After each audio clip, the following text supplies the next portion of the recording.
हरिओम।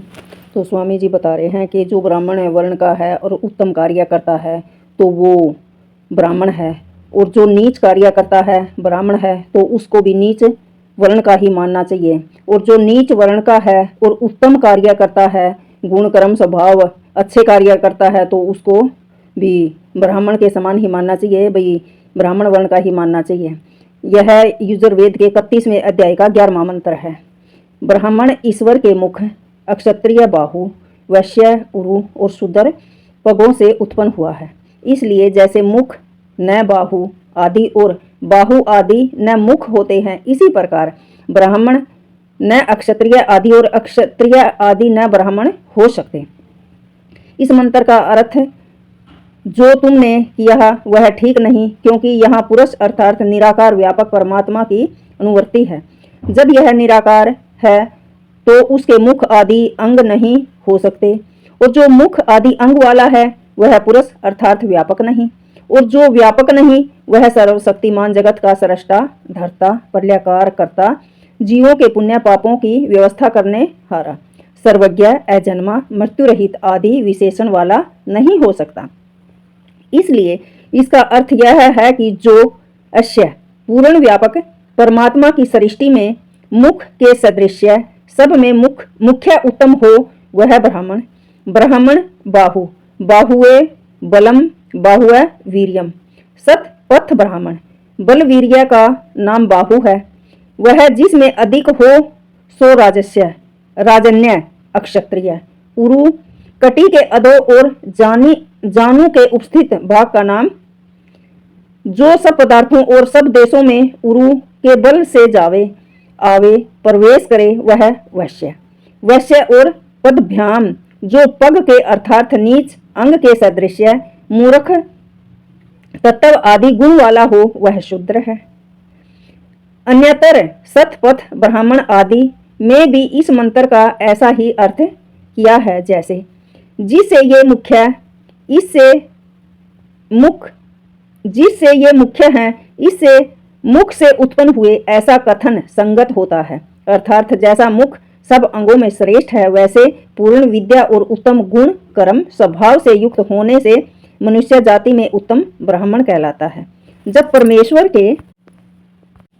परमेश्वर के निराकार होने से मुख आदि अंग ही नहीं है, तो मुख आदि से उत्पन्न होना असंभव है। जैसा कि विधवा स्त्री आदि के पुत्र का विवाह होना आदि, जो मुख आदि अंगों से ब्राह्मण आदि उत्पन्न होते, तो उपादान कारण के सदृश्य ब्राह्मण आदि की आकृति अवश्य होती। जैसे मुख का आकार गोल मोल है, वैसे ही उनके शरीर का भी गोल मोल मुखाकृति के समान होना चाहिए।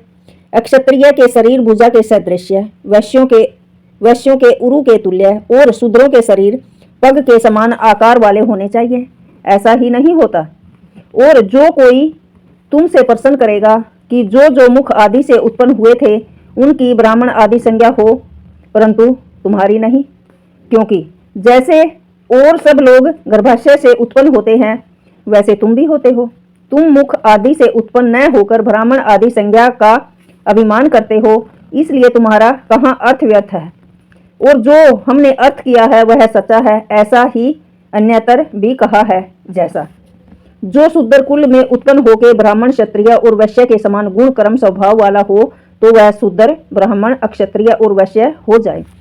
वैसे ही ब्राह्मण, अक्षत्रिय और वैश्य कुल में उत्पन्न हुआ हो और उसके गुण कर्म स्वभाव शूद्र के सदृश्य हो, तो वह शूद्र हो जाए। वैसे अक्षत्रिय वैश्य के कुल में उत्पन्न हो गए, वैश्य व शूद्र के समान होने से ब्राह्मण और शूद्र भी हो जाता है। अर्थात चारों वर्णों में जिस वर्ण के सदृश्य जो पुरुष व स्त्री हो वह उसी वर्ण में गिना जाए। ये आप स्तंभ के सूत्र हैं। धर्माचरण से निष्कृष्ट वर्ण अपने से उत्तम वर्णों को प्राप्त होता है, और वह उसी वर्ण में गिना जाता है जिसके योग्य होवे। वैसे अधर्म आचरण से पहले अर्थात उत्तम वर्ण वाला मनुष्य अपने से नीचे वाले वर्ण को प्राप्त होता है और उसी वर्ण में गिना जाता है। जैसा पुरुष जिस वर्ण के योग्य होता है, वैसे ही स्त्रियों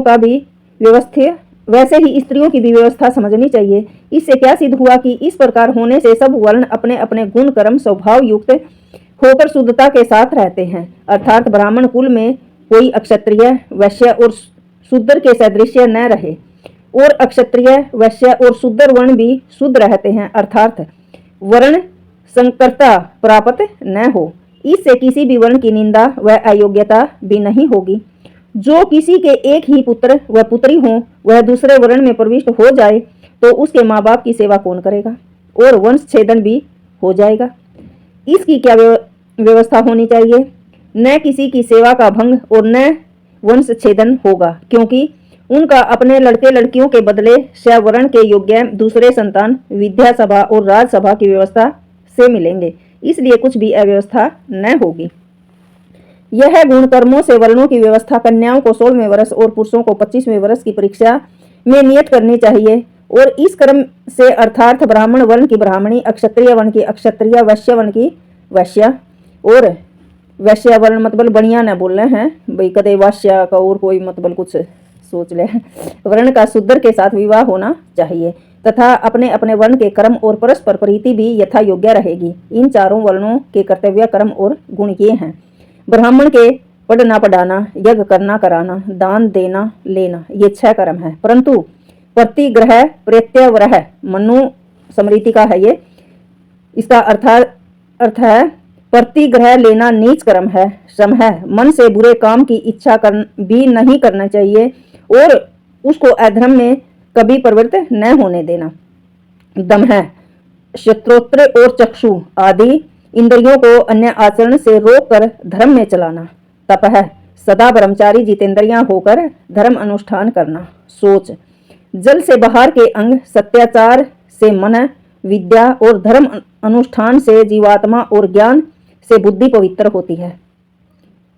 कहने का भाव यह है भाई, जल से बाहरी अंग और सत्य बोलने से, सच्चाई से मन, और विद्या और धर्म के अनुष्ठान से भाई अपनी आत्मा और ज्ञान और बुद्धि पवित्र होती है।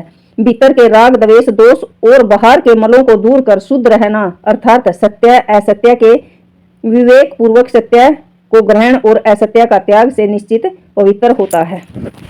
और शांति अथवा निंदा शतुति, सुख दुख, शीतोषण, क्षुधा तृषा, लाभ हानि, मान अपमान आदि हर्ष शोक छोड़ के धर्म में दृढ़ निश्चय रहना।